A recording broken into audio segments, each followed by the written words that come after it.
hurmatli rektorlar, bugungi kasb bayram hammangizga muborak bo'lsin. Butun jahon standartlar kuni. Bu albatta biz biror narsani kam yo ko'p deb aytish uchun yoki og'ir yoki yengil deyish uchun birinchi navbatda nimalargadir asoslangan holda gapiramiz. Bu esa standartlar tomonidan belgilab berilgan ko'rsatkichlarga nisbatan biz o'lchov shakllangan. Men esimda bor, bundan bir 2014-yili Politexnika muzeyi qurilishi paytida Politexnikada ko'p narsa bilasiz, texnikada o'lchovlar bilan bog'langan. Shunda biz u standart bilan birinchi hamkorlikni boshlaganmiz. Kim agar shu muzeyga borgan bo'lsa, bir burchagi u standartlar burchagi bor. Bu yerda birinchi marta men bildimki, odam qulochi bilan uni balandligi bir xil bo'lar ekan.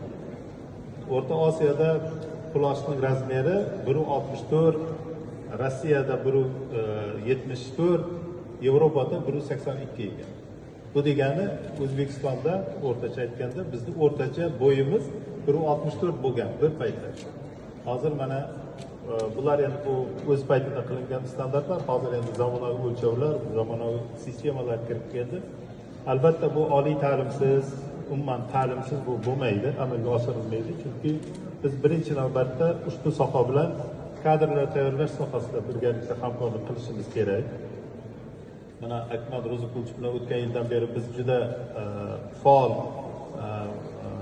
munosabatlarni o'rnatdik. O'tgan yil nafaqat kadrlar tayyorlash sohasida, ya'ni filiali ochildi. Bundan tashqari ilmiy tadqiqot ishlariga yangicha bir yo'nalish berildi.